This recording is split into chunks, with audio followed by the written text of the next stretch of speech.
ओम शांति। हाणे असां बाबा खे यादि था करूं। मां आत्मा प्रकृति जे विच में वेठी आहियां। निराकार रूप में बाबा खे यादि करो। बाबा खे यादि करे मन में कोई बि ॻाल्हि हुजे बाबा खे ॿुधाए छॾो।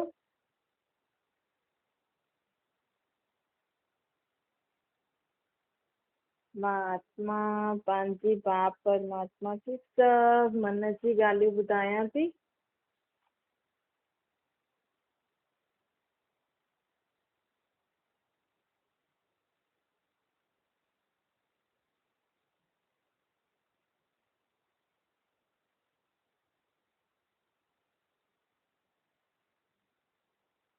ओम शांति। अॼु मिठा मिठा श्री बाबा मुंहिंजे तन द्वारा चवनि था, मीठे मीठे ॿार बाबा चवनि था, सत्य ॻाए सुठो प्रदान दुनिया।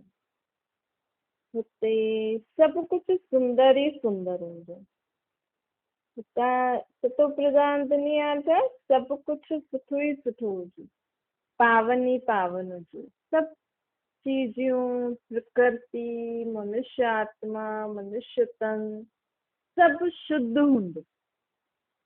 चीजनि में बि मिलावट न हूंदी। खाइण पीअण प्रकृति बि पंहिंजे क़ाइदे अनुसार ई सभु कमु कंदी आहे। बाबा चए थो कि हाणे अहिड़ी सुठो प्रदान दुनिया में मां तव्हांखे वठी थो हलां। हुनजे लाइ बाप जी असांखे चए ते हलणो पवंदो। बाबा चए थो कि ॾिसो हिते प्रकृति केॾो हलचल थी करे। प्रकृति हलचल कंदी आहे। प्रकृति में ॾिसो अॼुकल्ह प्रकृति हलचल थी करे त माण्हू बि हलचल में थो अची वञे न। बारिश अचे बारिश अचे बारिश अचे न। माण्हू कीअं मथे कपिड़ा विधल हुजनि या कोई सामान विधल रखल हुजे धूप में, हिकदमि सां बारिश पइजी वञे त माण्हू प्रकृति बि मनुष्य आत्मा खे हिलाए छॾंदी आहे न। केॾो नुक़सान बि करे छॾंदी आहे। खेती बाड़ी आदि, घरनि में पाणी। त बाबू जी त ॾिसो तव्हां प्रकृति खे हलचल में हिलायो अथव न। माण्हू प्रकृति जिते पाणी हुयो न, पाणी खे सुकाए करे माण्हू पंहिंजा महल ठाहे करे रहे थो। जिते पेड़ पौधा हुया उनखे कटे करे पंहिंजे घर ठाहे करे वेहे थो। छोकी पॉपुलेशन वधिजी वई आहे त इंसान बि छा करे।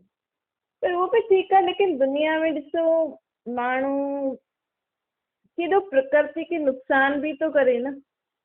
ही कचिरो आदि जो चीजूं हूंदियूं आहिनि जो माण्हू पाणिनि में हेॾे होॾे सभु कुझु जाए। हेॾो कचिरो, चाहे त घटि कचिरो ऐं ये प्लास्टिक वग़ैरह ये सभु न यूज़ करे माण्हू प्रकृति खे बचाए बि सघंदो आहे हिन पोल्यूशन सां। ये जेका बि माण्हू गाॾियूं वाॾियूं यूज़ था करनि धुएं सां केॾो नुक़सान थो थिए प्रकृति। ये प्रकृति बि असांखे नचाए थी। हाणे प्रकृति बि असांजो नुक़सान थी करे। बाबा चए थो तव्हां पहिरियों प्रकृति जीत आत्मा हुयो, प्रकृति पति आत्मा हुयो। प्रकृति कॾहिं बि असांखे हलचल में न लाहींदी। सतयुग में सत्य त्रेता में असां बि प्रकृति खे नुक़सान न पहुचाईंदा हुआसीं त प्रकृति बि न नुक़सान पहुचाईंदी। असांजे चए अनुसार हलंदी हुई। पर हाणे प्रकृति असांजो नुक़सान थी करे छोकी असां कयो हलचल में थी लाहे। त हाणे बाबा चए थो सदा मूंखे यादि करो, मुंहिंजी यादि में रही करे हर कर्म करो त तव्हांजी आत्मा में एतिरी शक्ति ऐं सम्झ अची वेंदी कि असां हिन प्रकृति जो हलचल करे थी हुन में हलचल में न अचूं ऐं सम्झ अची वेंदी कि असां हिन प्रकृति खे नुक़सान न पहुचायूं। बाबा चए थो कि ॾिसो हाणे प्रकृति जीत थियण लाइ अचल अडोल रहण लाइ असांखे परमात्मा खे यादि करणो पवंदो। परमात्मा खे यादि करे हर हिकु चीज खे साक्षी थी करे ॾिसो परमात्मा सां गॾु। ॾिसो हाणे गर्मी थी अचे त माण्हू खे परेशान थी करे, वरी बारिश वरी सर्दी, केॾो परेशान था करनि न हर मौसम। मौसमनि में पोइ अलॻि अलॻि मौसमनि में जो जीव जंतु जानवर निकिरंदा आहिनि, मच्छर आदि, कीड़ा आदि, छिपकलियूं आदि, या पाणी बारिश पईंदो त धरती में जेका बि अंदरि रहणा हूंदा, सांप मगरमच्छ वग़ैरह अहिड़ा अहिड़ा जीव जंतु जानवर बि माण्हुनि खे परेशान कंदा आहिनि न। प्रकृति भी परेशान थी करे, जीव जंतु जानवर भी परेशान था करनि, माण्हू नी परेशान था करनि न हिक ॿिए खे। असां उन्हनि खे छो दोष ॾियूं? पहिरियों असां उन्हनि खे परेशान कयो त उहो बि असांखे परेशान कंदा। त हाणे बाबा चए थो की हाणे मूंखे यादि करे पंहिंजे अंदरि सम्झ धारण करो। तो परमात्मा जी यादि में रहींदासीं न त कोई जीव जंतु जानवर भी असांजो नुक़सान न करे सघंदो। परमात्मा में एतिरी शक्ति आहे, कोई प्रकृति असांखे हलचल में न लाए सघंदी।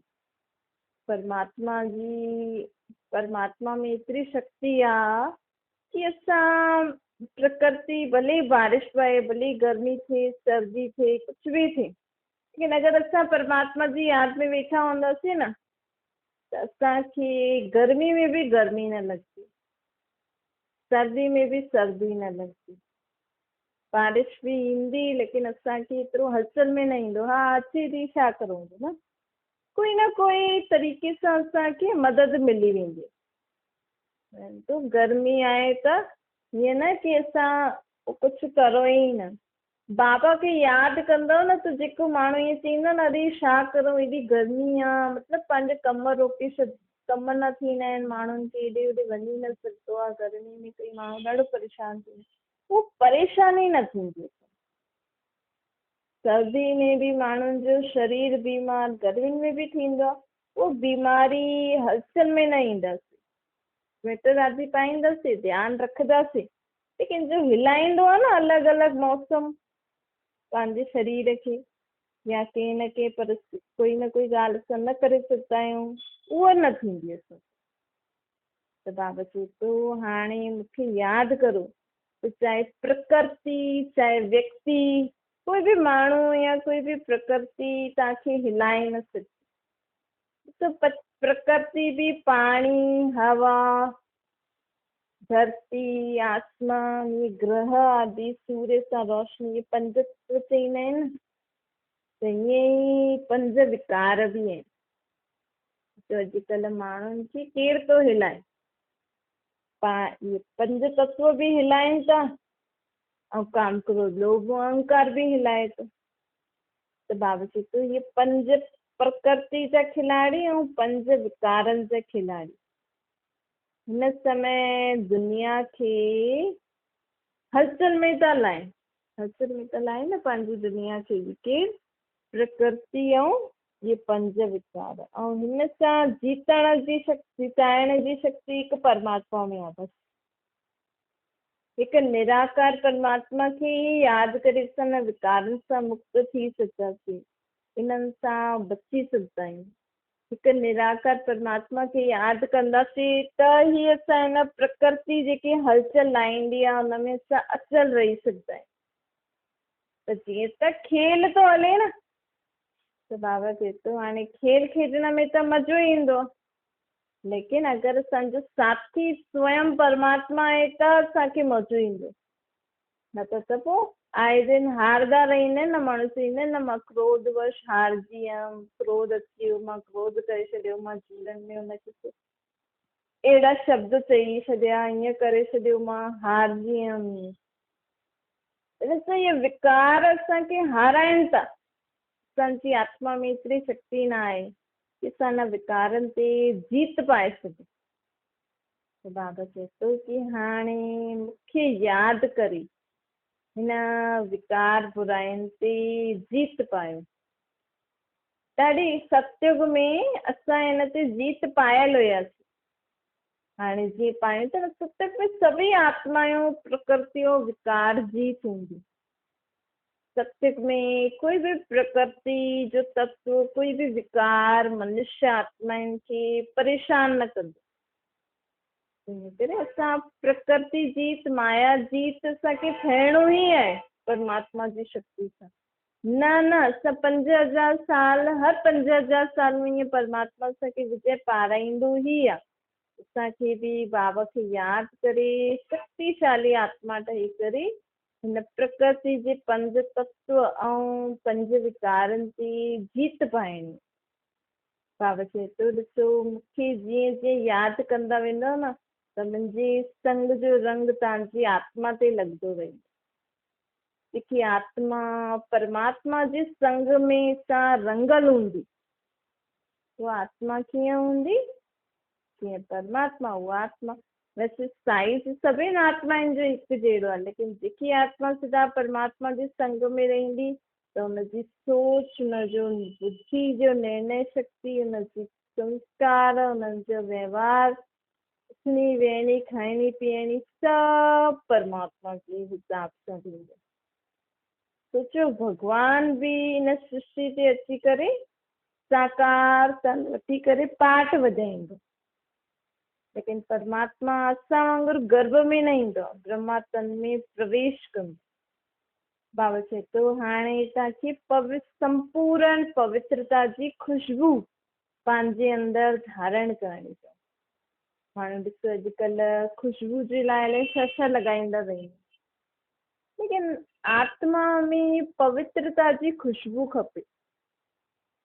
आत्मा जो मन भी सदा शुद्ध, आत्मा जा बोल व्यवहार संबंध व्यवहार सभु कुझु निर्विकारी हुजनि।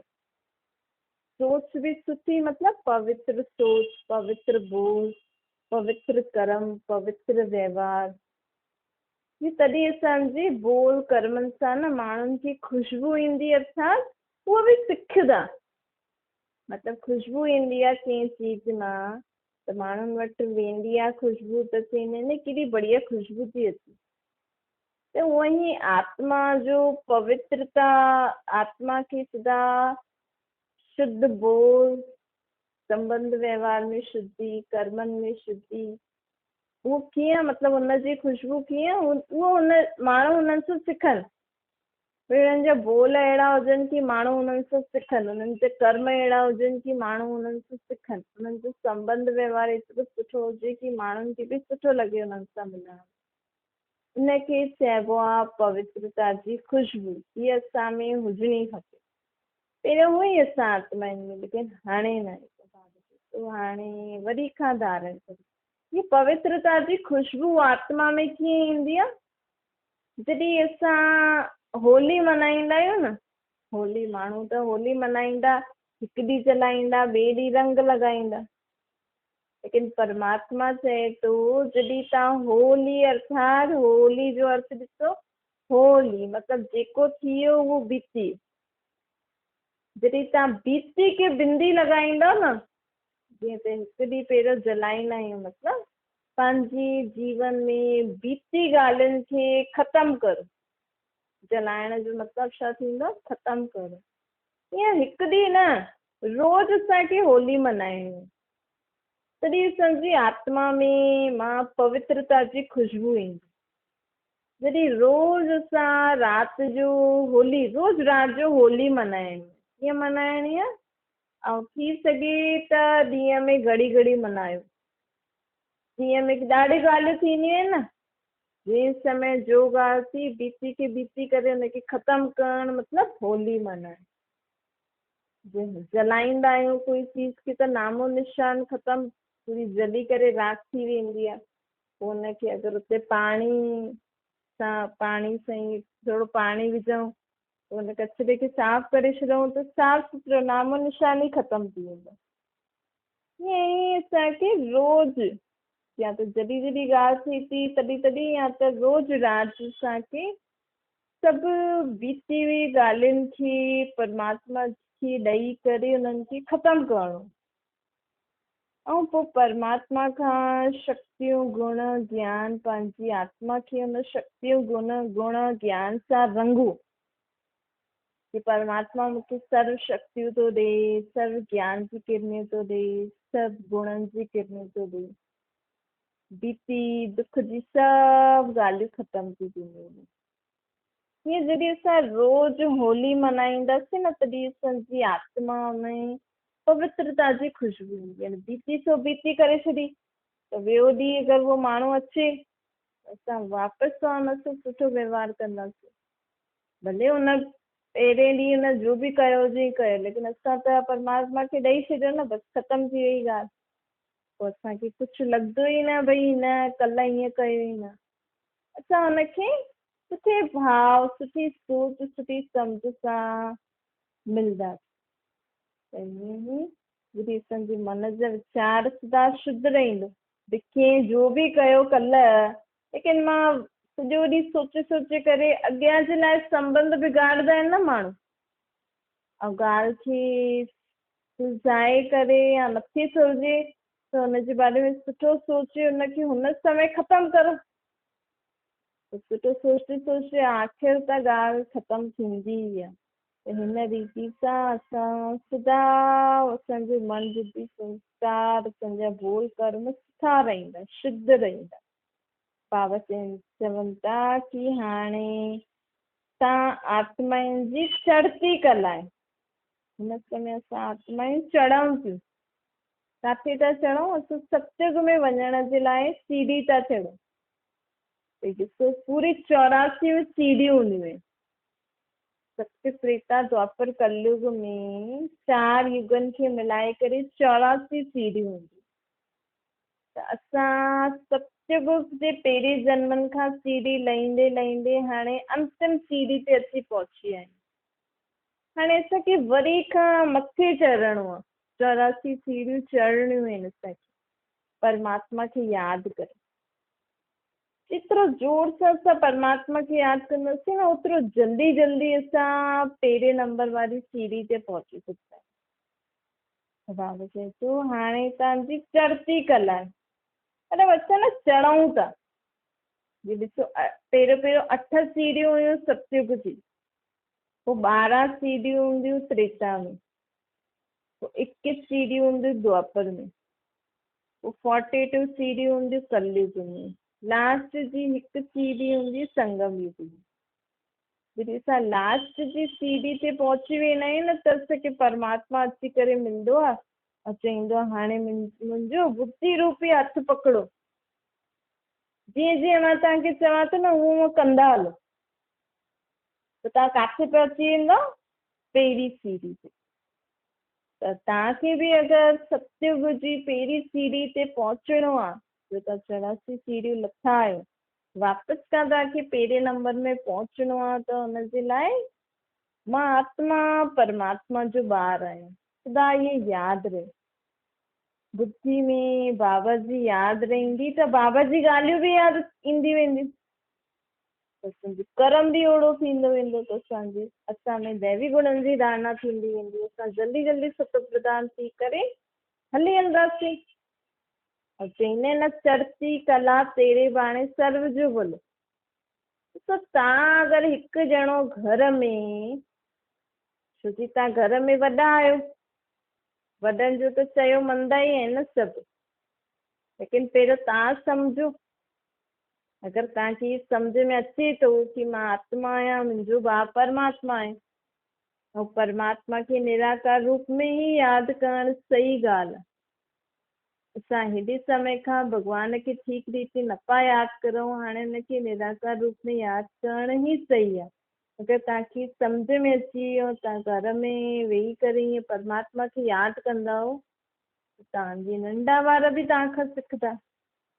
भई वॾा नंढा चईंदा आहिनि न, भई वॾा जीअं चईंदा असां हूअं कंदासीं। त हाणे वॾा जॾहिं तव्हां ज्ञान ॿुधो था, तव्हांखे सम्झ में अचे थो, सुठो बि थो लॻे, त तव्हांखे सुठो लॻे थो त असांखे पंहिंजे नंढनि खे बि सेखारिणो आहे। तॾहिं इहे जो गायन आहे न, चढ़ती कला तुंहिंजे बाणे सर्व जो भलो, तॾहिं तव्हांजे सदके ॿियनि जो भलो थींदो।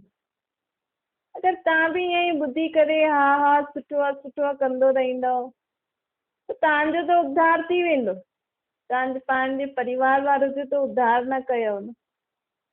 छोकी ॾिसो भॻवान जो नाम त माण्हू एॾे समय खां जपे थो, अञा ताईं दुख त न लथो आहे न।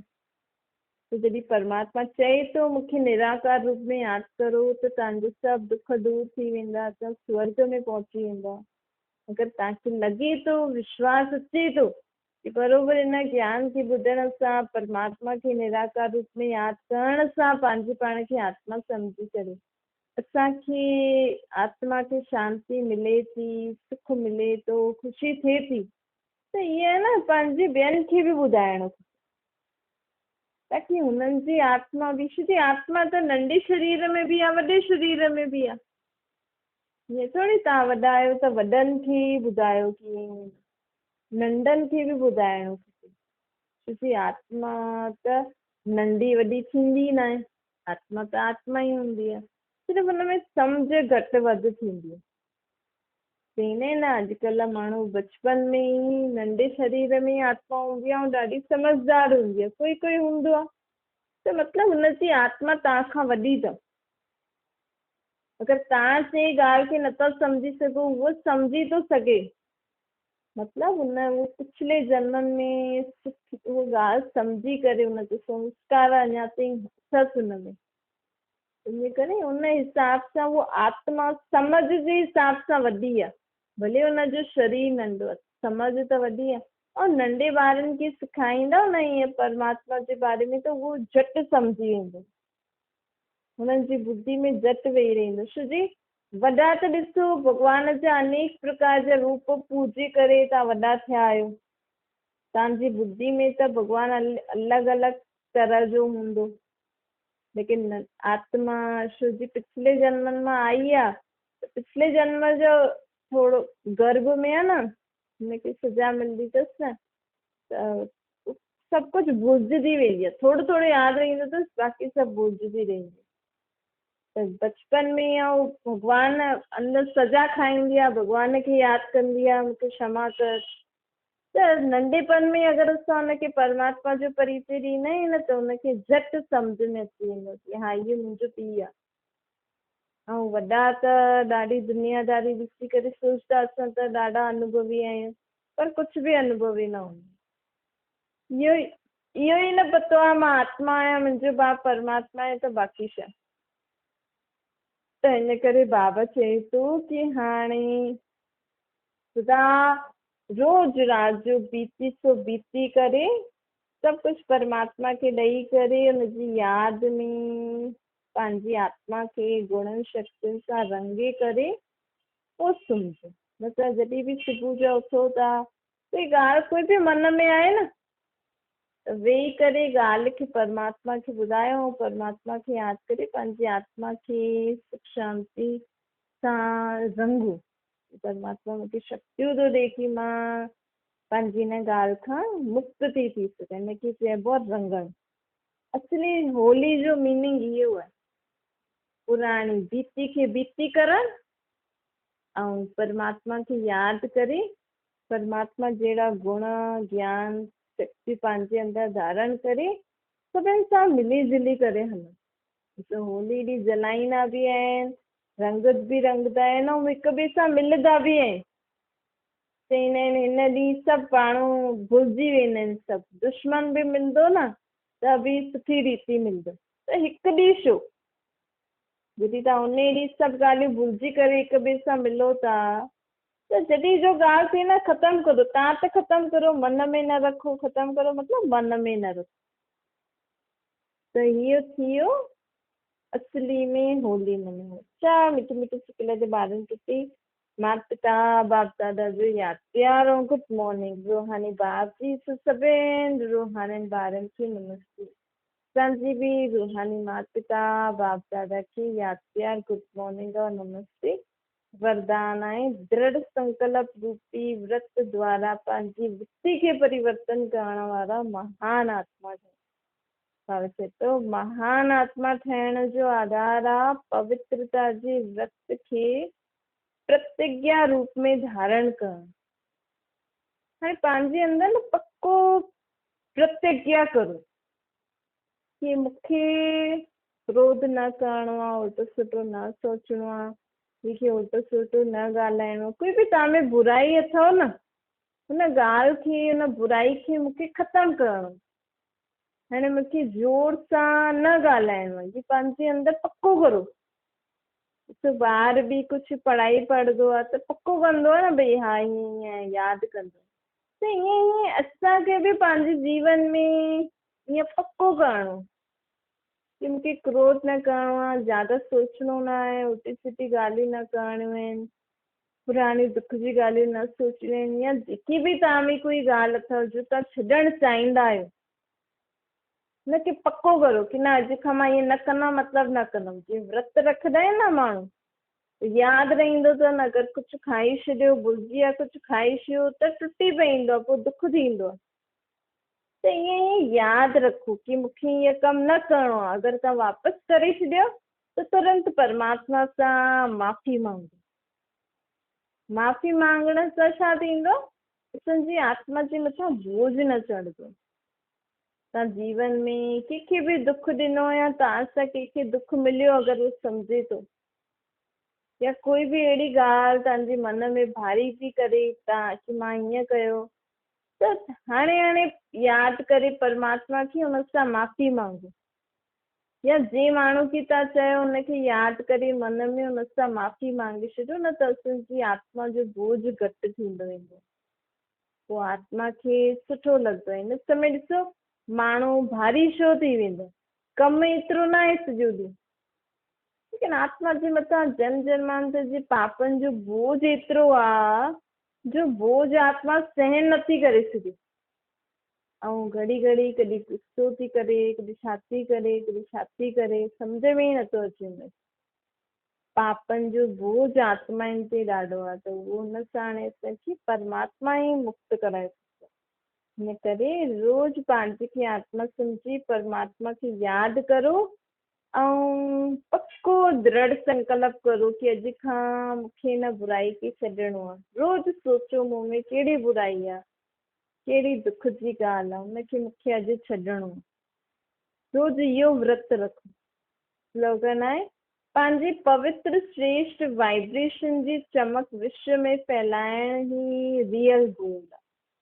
जेतिरो जेतिरो असां ख़ुदि खे आत्मा सम्झी करे परमात्मा खे यादि करे सुठो सोचंदासीं, कंहिंजे लाइ बि मुंहिंजो न, भले तव्हांजे संबंधी आहिनि, ईअं न सोचो मुंहिंजे हिन जो सुठो थी वञे, न, परमात्मा खे यादि करे सदा इहे सोचो कि हुन आत्मा जो भलो थिए। भले उहो तव्हांजो पुटु धीउ या घर में रहण वारी कोई आत्मा छो न हुजे, परमात्मा खे यादि करे जॾहिं बि कंहिंखे दुख हुजे न, त परमात्मा खे यादि करे हुन माण्हू जी आत्मा जे लाइ परमात्मा खे चइणो कि बाबा हिन आत्मा जो बि दुख दूर थी वञे, बाबा हिन आत्मा जी बि मदद करो। त हिन सां छा थी वेंदो, तुंहिंजी आत्मा मां किरनियूं फैलजी वेंदियूं, परमात्मा जी शक्ति हुन आत्मा ताईं पहुचंदी। ॾिसो हीरो हूंदो आहे, हीरो परे खां ई कहिड़ी चमक ॾींदो आहे, त इहे ई चमक असांजी सुठी सोच ई आत्मा मां चमक जे रूप में फैलजी रहंदी। तॾहिं त कंहिं माण्हू में सुठी चमक हूंदी आहे न फेस में। अॼुकल्ह त अलाए छा छा खाई करे क्रीमी लॻाए करे पंहिंजे फेस ते चमक लाइनि था, लेकिन असली चमक फेस ते कॾहिं ईंदी आहे जॾहिं असांजी आत्मा सदा सुठो सुठो सोचदी रहंदी आहे सभिनि जे लाइ, त असांजी चहिरे में उहा चमक नज़र ईंदी आहे। छा ओम शांति।